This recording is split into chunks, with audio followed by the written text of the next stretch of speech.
From the exterior and starting at the front, we first notice how sophisticated and stylish the Ampera looks. Most people comment on how different the styling of the Ampera is compared to other electric vehicles on the market.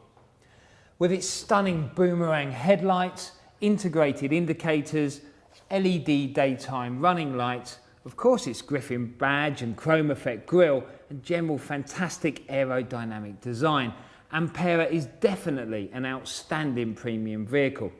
At the front, the aerodynamic design is assisted by the lower rubber air deflector.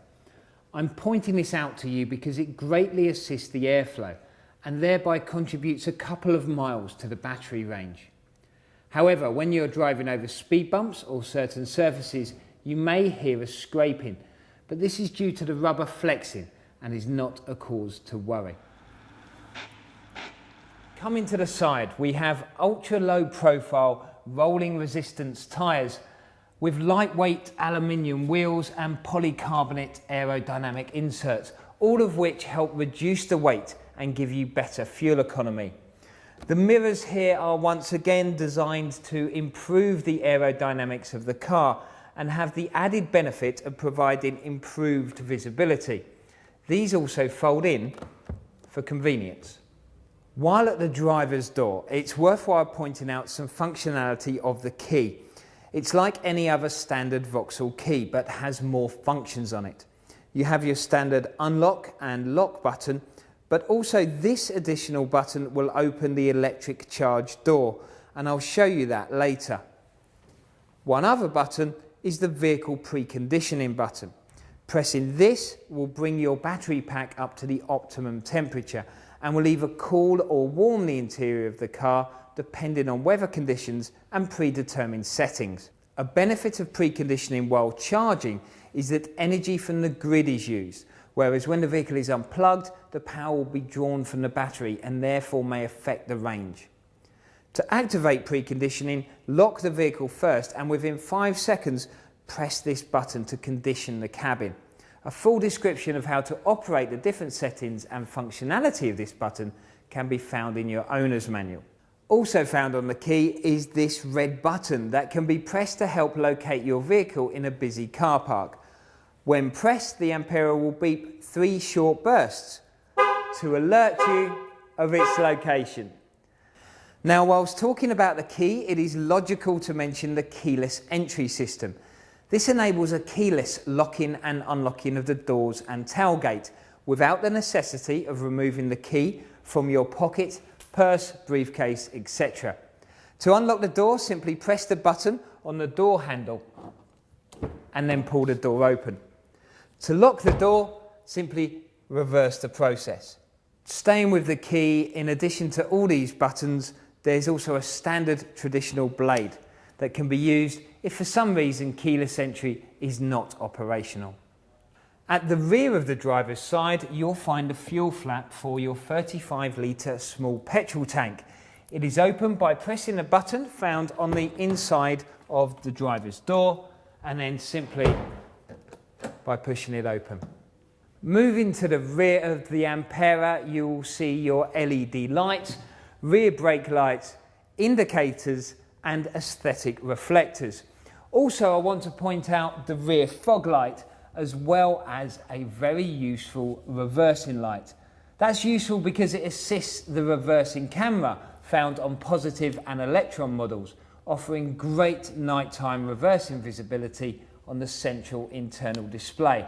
The car, however, is not designed to tow and there is no roof rack capability. To open the boot, you have a touch-sensitive pad which gains access to 300 litres of boot space, which is fantastic low space for an electric vehicle.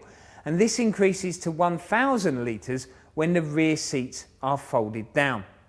Inside the boot, you will find a lightweight load cover, and under the floor, you will see the portable charging cable, the 12-volt battery, and your tyre inflation kit. For more usage instructions, please refer to your user manual.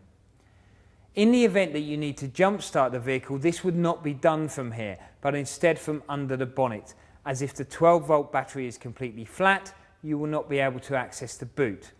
There is also a place here for the emergency services to disable the battery during an emergency. So you might be asking yourself, where is the main lithium-ion battery located? Well, the T-shaped lithium-ion battery pack is located centrally for a low centre of gravity and optimal front-rear weight distribution. Now, before we have a quick look under the bonnet, I want to point out the charging flap at the front of the passenger side.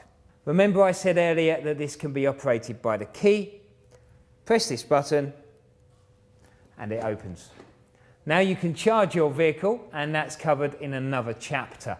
This flap can also be opened by a button on the inside of the driver's door. Okay, so with the bonnet open, I can now familiarise you with the layout. The first thing you'll notice is the distance between the front of the car and the first part of the engine and cooling system. Obviously, this is to prevent any of the engine and electrical systems being damaged in the event of an accident. This is the cooling fluid that will either warm or cool and control the temperature of the lithium-ion cells. The serviceability items from your point of view are the same as any other car. So oil level indicator, brake fluid, coolant and washer level top-up points. But different from a normal car, you can see here the electrical drive unit and also some orange cables. One thing you should note is these cables are carrying high voltage and should only be handled by a specially trained Vauxhall high voltage technician. Now, the driver's information display will give you various messages regarding the condition of the car. For instance, tyre pressures, oil life, and if you haven't used a petrol engine for 3 months, it will initiate a program which will start the engine to protect it. In the unlikely event that you need to jump start the vehicle, here is your ground or negative pole, and here is your positive. So you would jump start the car from these 2 points there.